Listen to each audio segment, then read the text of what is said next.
Um, so I love it when my worlds collide. And as my life gets longer, there are more and more of those worlds, and they do more and more colliding.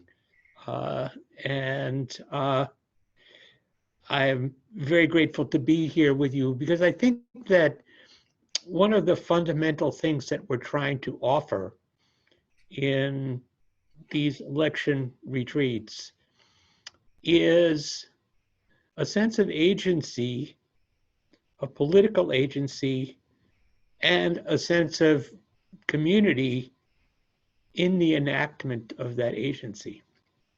And as those of you who have done the previous election retreats know, the community sense has been very strong. And that's an unusual aspect of what we've been doing. I know a lot of people who do work around the election, who do get out the vote work and registration work, uh, poll monitoring, but often what they do is they go to likely districts or districts where there's a need for labor, and they come in and they do it, but they do it alone or they do it with a friend. But here we're doing this together, and we recognize and feel uh, that sense of community. And one of the things that we've encountered as we've done the retreats in place is uh, a common expression on the part of the uh, the party headquarters, the campaign headquarters. It's like, here come the Buddhists, here come the Buddhists, which is great. I mean, they really appreciate us. And also one of the things that they appreciate that we're doing is, instead of them having to deal with 15 or 20 individuals and train 15 and 20 individuals individually to do the electoral process, we send Ed. And we send Ed, and he learns what to do, and then he teaches us. So they don't have, they can do other work. So there's a lot of advantages to community. Um, and there's a lot of advantages just right now, right this morning. What I'm experiencing is that we've had a period of meditation, and we've had some chanting and some offering. And so what we've done is, in order to begin, we've really settled ourselves in this great and spacious silence. And the silence is, to me, is a ground of equality. Now, I'll talk about that a little more in a while, but the silence is a sense of equality. And also in that silence, we can touch an aspect of peace. And it's an aspect of peace that is not really so obvious to us in the workings of the world today, or it's not what you get from reading the newspaper, which I did this morning. I read through the headlines of several. But we have the opportunity, and this is the Buddhist context of what we're doing, we have the opportunity to settle ourselves in this great silence and peace. And that's one of the first principles, I think, of Buddhist meditation and of our Zen practice. And I've often used this example. One of our early teachers, Japanese teachers, Dainin Katagiri Roshi, his first book, the first book that of his talks is titled Returning to Silence. And that is what we learn when we come to the meditation hall. The first thing we learn is how to settle ourselves, how to encounter that silence, and which is there all the time. And then what we're going to do after this talk is, from this silence, we are going to move into action. We're going to move into words. And so Katagiri Roshi's second book was titled, You Have to Say Something. And to me,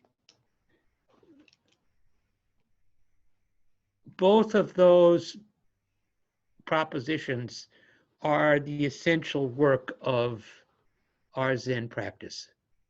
That we have to be able to find the silence. We have to be able to step back from the immediate anxiety and fear and anger.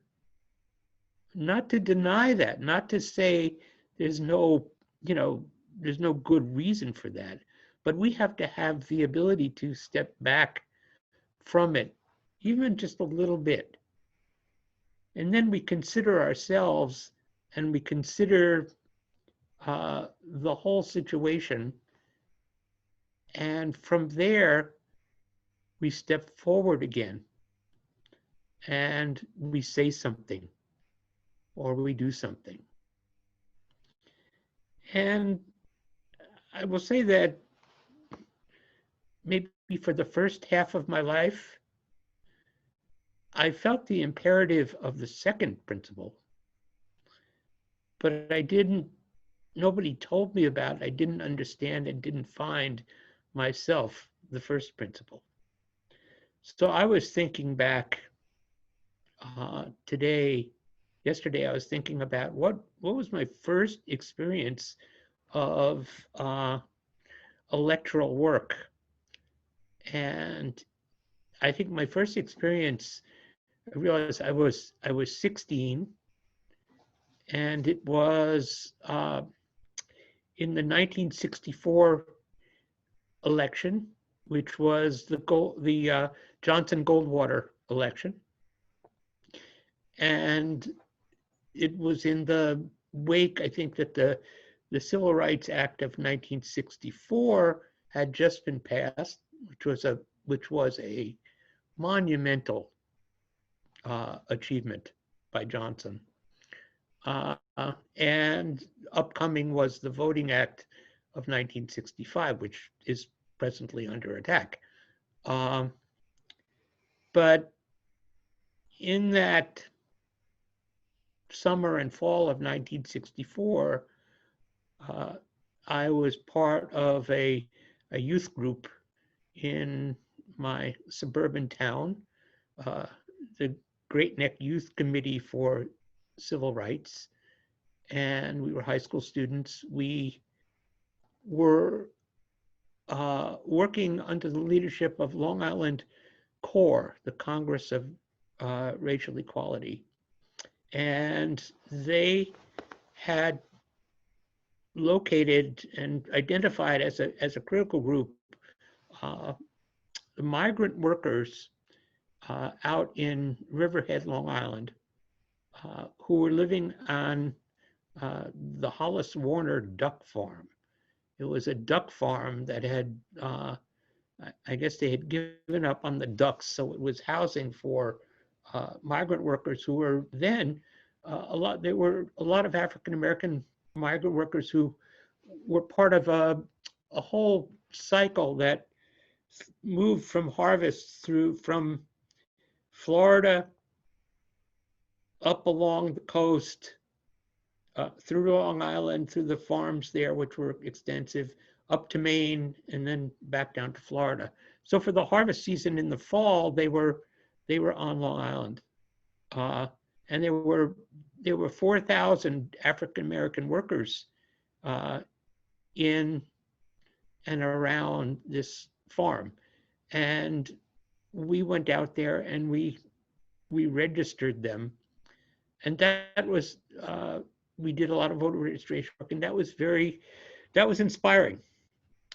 Um, and I think in subsequent years, as many of you probably experienced, I became I certainly became disenchanted with Lyndon Johnson. I became disenchanted with the electoral process, and we decided that we would really express ourselves in the streets.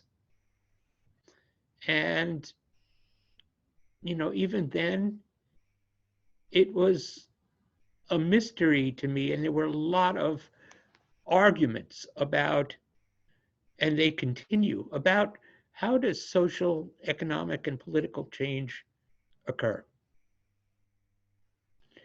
And for this moment, uh, I have, I have an answer, at least for myself.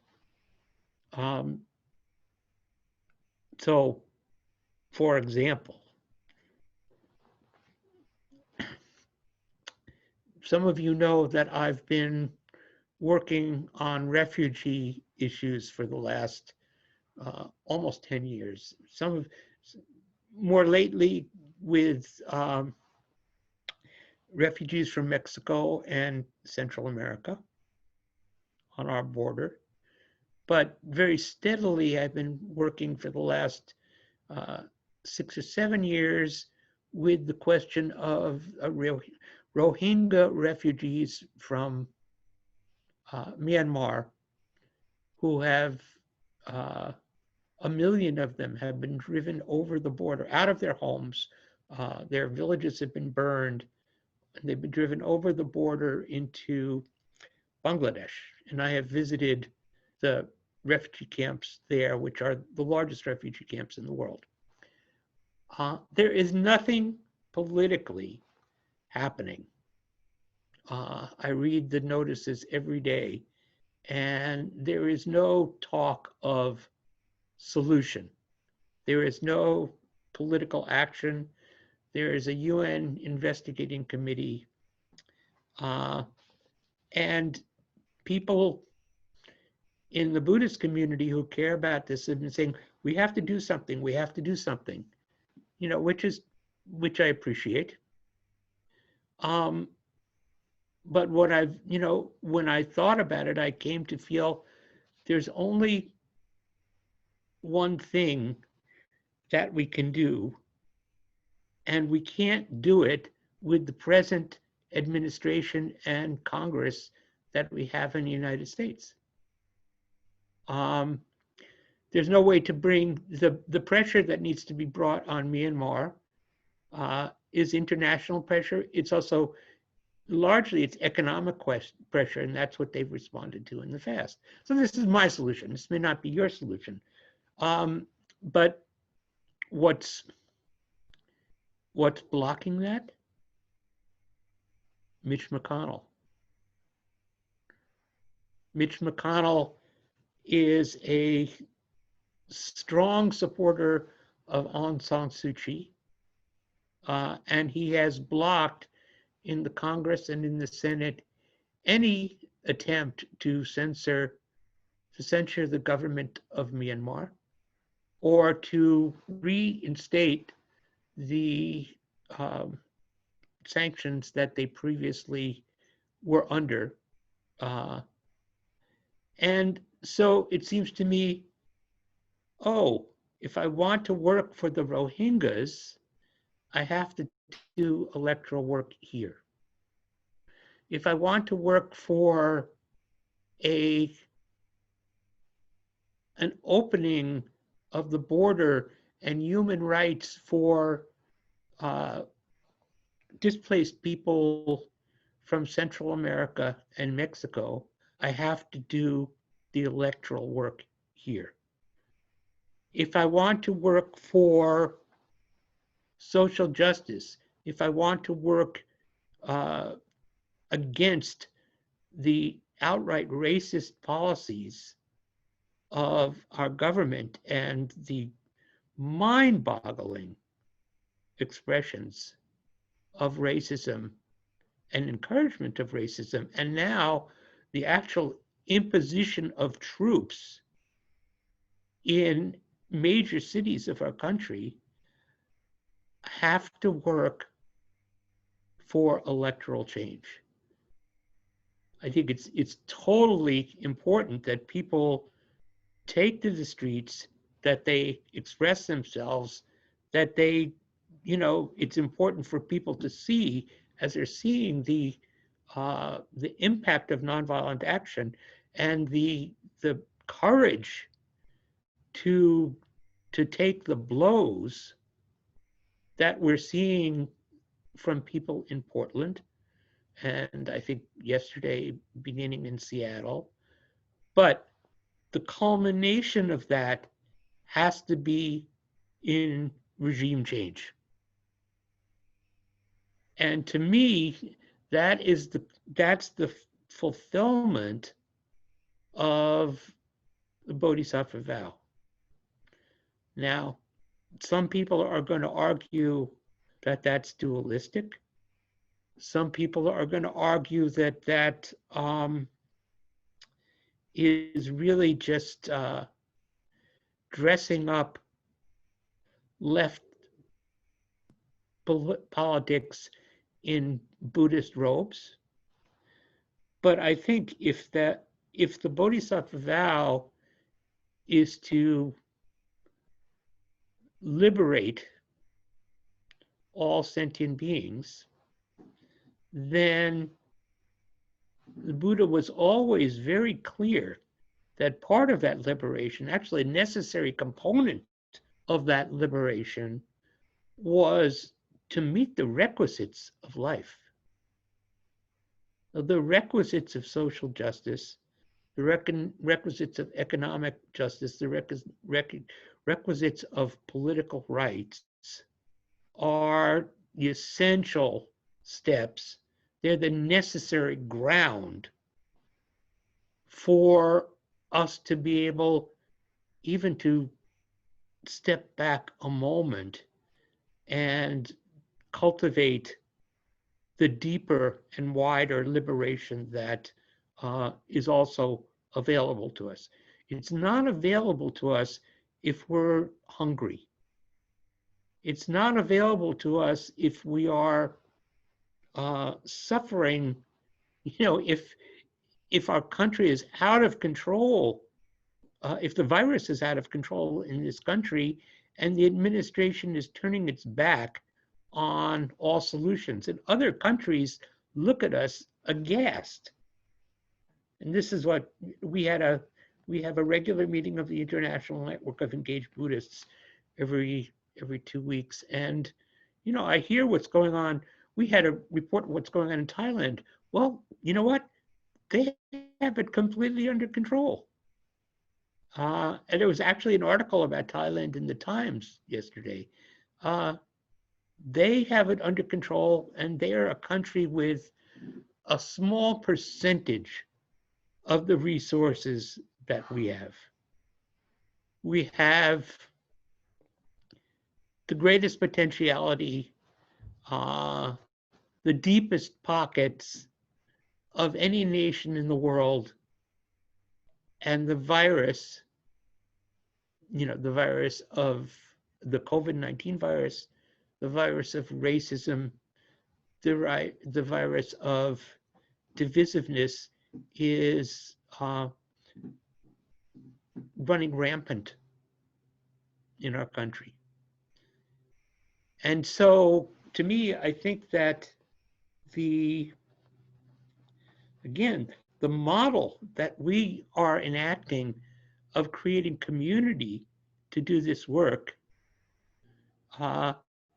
in microcosm is the model of that we can hopefully apply to the nation in a larger setting.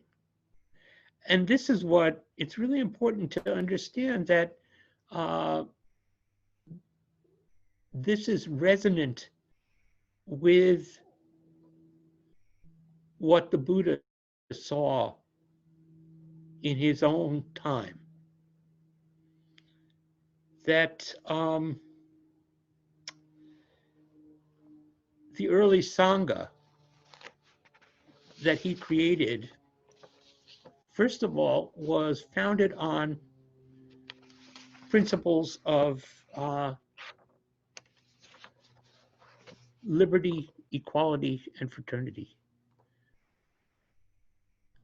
I quote uh, one of my great teachers, the Indian, the modern Indian liberator of the untouchables, B.R. Ambedkar. And I'll read you this. And again, please forgive me, those of you who have heard me. I often come back to this. Ambedkar wrote, "Positively, my social philosophy may be said to be enshrined in three words: liberty, equality, and fraternity. Let no one, however, say that I have borrowed my philosophy from the French Revolution. I have not. My philosophy has roots in religion, not in political science. I have derived them from the teachings of my master, the Buddha. In his philosophy, liberty and equality had a place.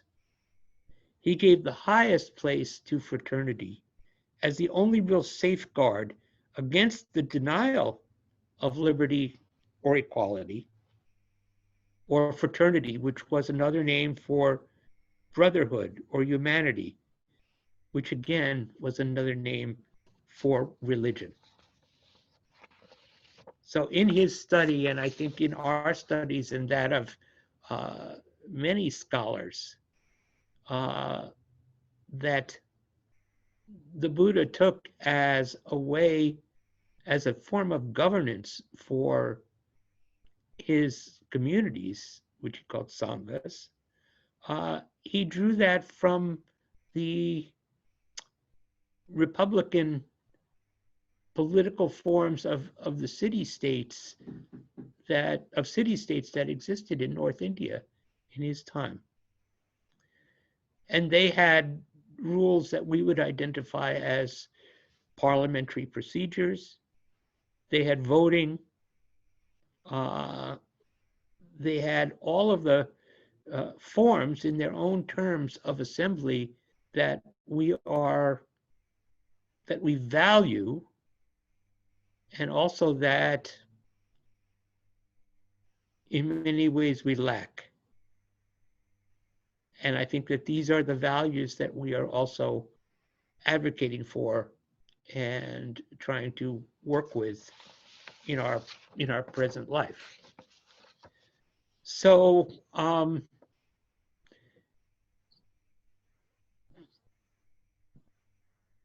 to me, the election is critical. And, I haven't felt that in the same way before. Uh, I remember in the Clinton era, Lori, who's sitting here, her motto was uh, vote for Bill Clinton. He might make a difference. So I'm not, I'm not sure how that played out, but I don't think there's any question that whomever we elect from the Democratic Party this year is going to make a difference in the status quo that we're experiencing now. I wouldn't necessarily say that candidate is going to be a revolutionary change, but right now we are fighting the reversal of every progressive and human value that we have seen established at least since the time of the New Deal, uh, they're all under attack. And I think that we have a pretty good expectation that a new administration will halt that process. They are not going to be the greatest thing since sliced bread, but what I've seen happening is that uh, there have been all kinds of overtures and accommodations and lines of communication opened between uh, the leading candidates and the progressive candidates who we might have wished for. I don't think they will be voiceless. I think that we're really set on the course of having some kind of great transition in our government and hopefully in our society. It's not going to make the conflicts go away. Each of those conflicts are something that each of us has to deal with one by one with the people in our lives. But we have seen what happens when you tear the ground, you rip the ground out from underneath society, which is what the Trump administration has done. Everything that can be undone, they are making an effort to undo. And that has thrown the entire nation both into turmoil and also into this incredible health crisis that we have, which goes along with the environmental crisis, goes along with the crisis of racial justice. So we have to do something to allow us even to renew the living discussions that we had, so that they're not fights and they're actual discussions, so that we can build circles of community. And this is what we're trying to do, I believe. And so I'm really encouraged, just to say, I thought for years that this election retreat idea had the potential to spread in the Buddhist community, and now it's doing it. I mean, look how many people we've got. We've got 76 people here. We had 96 registered. I know that it's going out. So we're forming a Buddhist community in a larger sense, across traditions, across groupings and lineages, and uniting on fundamental, truly human values. And that's what I see as the expression of awakening. So I am grateful to you for being here, and I'm getting wired up to write letters, and I think we have some time for comments and questions. So is that right, Ed? Yeah, thank you, Hozan. Okay, so